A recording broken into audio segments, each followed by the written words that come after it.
Et what's up les gars, c'est Monsieur Voiture. Aujourd'hui on se retrouve pour une première vidéo que je fais pendant mon temps de pause au travail, je vous l'avais promis. Donc aujourd'hui on se retrouve pour une des premières voitures. Je vous ai pas fait voter, mais peut-être pour les prochaines je vous en ferai voter dans les commentaires. N'hésitez pas à me dire s'il y a des marques que vous aimeriez. Donc ce premier modèle, c'est un Audi Q3, donc le dernier de la marque, c'est le modèle 2026. On va rapidement regarder au travers de la vidéo les nouveautés que la marque nous propose sur son tout dernier modèle.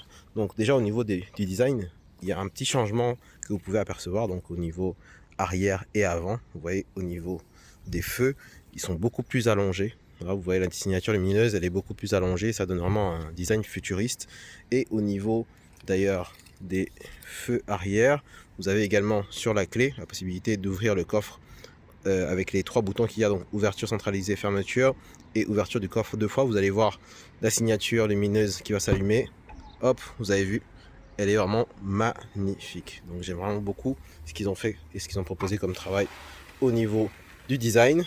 Ici on a toujours les câbles électriques à l'arrière. Donc le coffre, pour moi il est un petit peu plus, pas énormément mais un petit peu plus gros quand même que ce que proposait la marque 2025 et 2024 sur les anciens modèles, notamment sur le Sportback.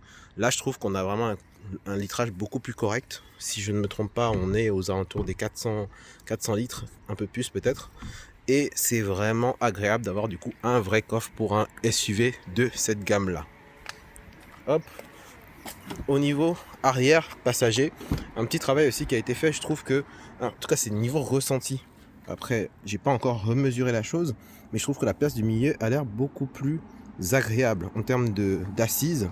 Je me suis mis, j'ai fait le test de me mettre, en tout cas je trouve que le coussin du milieu un peu moins dur que les précédents et la place beaucoup plus agréable en termes de dossier. Donc si vous voulez vous asseoir et que vous avez 5 personnes, mais même si c'est un adulte, voilà, je trouve qu'en tout cas celle du milieu, elle est un petit peu moins dure. C'est le reproche qu'on peut faire à beaucoup de marques, d'ailleurs pas que chez Audi, mais elle est souvent très dure. Celle-ci, je trouve qu'ils ont fait un petit travail pour rendre le tout un petit peu plus moelleux. D'ailleurs ici au niveau des lombaires, vous voyez, il y a un petit coussinet qui est plutôt sympa.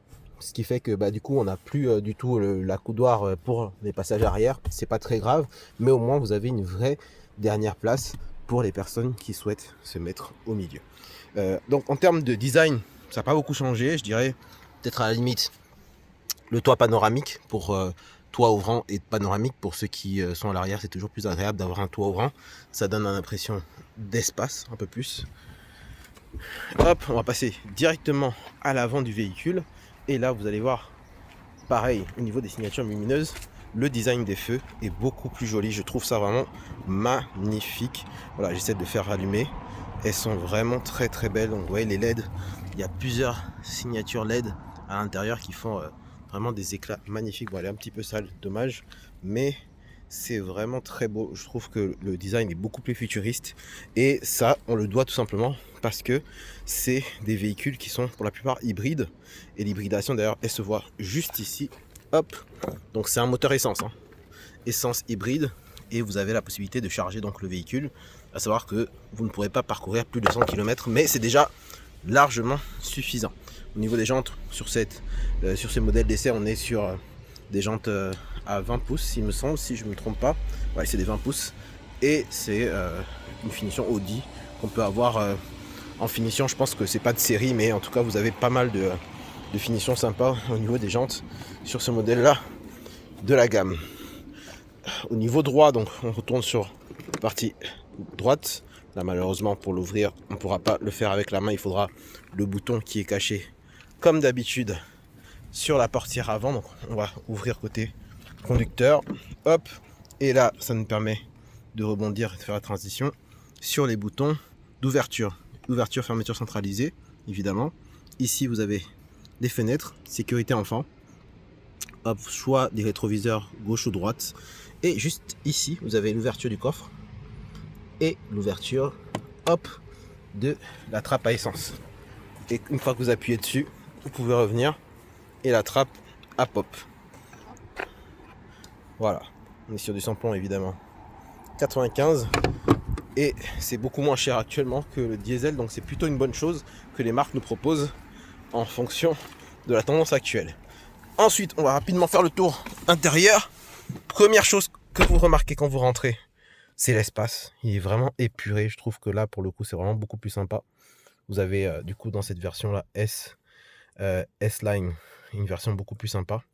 Et vous allez pouvoir du coup avoir, lorsque vous démarrez, la possibilité de voir les infos divertissement mixées avec l'intérieur du tableau de bord. Donc c'est un design beaucoup plus épuré que la marque nous propose ici. Au niveau des boutons, on a les boutons de démarrage ici, drive, neutral et reverse, avec la caméra de recul qui s'active évidemment.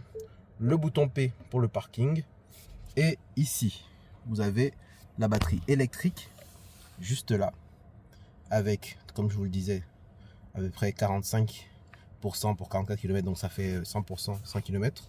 J'ai pas remis le plein encore, mais on est à peu près à 500 km d'autonomie, donc on est sur du 600 km d'autonomie si vous chargez le véhicule à peu près. Donc c'est plutôt pas mal pour un véhicule de ce gabarit.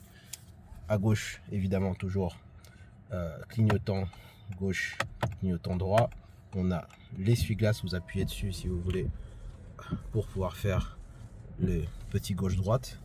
Ici, vous avez le régulateur de vitesse adaptatif, évidemment, avec la distance.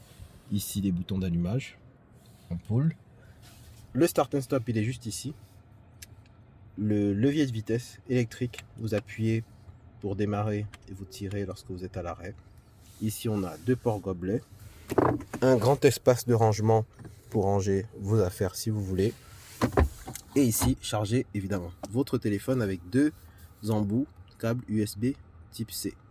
Ici, on a la partie électrique, désactivation du mode off-road, le driver select, ça c'est sympa aussi pour la tenue de conduite. Si vous activez ça, vous avez la possibilité de choisir du coup si vous voulez être en balance équilibré, en dynamique, en confort ou en efficiency, donc en équilibre économique.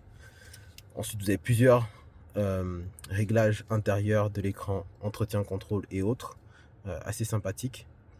Et vous pouvez adapter et personnaliser le véhicule à votre convenance. Donc voilà un peu pour le tour rapide du véhicule. Je crois que j'ai fait à peu près le tour. Là, vous avez, comme je vous disais, l'ouverture du toit panoramique. Et vous avez, pour le deuxième bouton sur la gauche, l'ouverture du toit ouvrant. Voilà. Il fait pas très beau aujourd'hui, hein, mais ça a le mérite d'exister. Voilà un peu pour la rapide revue du véhicule. N'hésitez pas à me dire en commentaire si vous souhaitez que je fasse davantage de revues de véhicules de ce type. C'est vraiment une revue rapide pour les personnes qui souhaitent voir à quoi ça ressemble, s'imprégner un peu de la marque du véhicule, avoir une première impression et se demander si oui ou non c'est un véhicule qu'ils aimeraient tester. On se dit à la prochaine pour un autre test de véhicule. C'était Monsieur Voiture. À la prochaine. Ciao.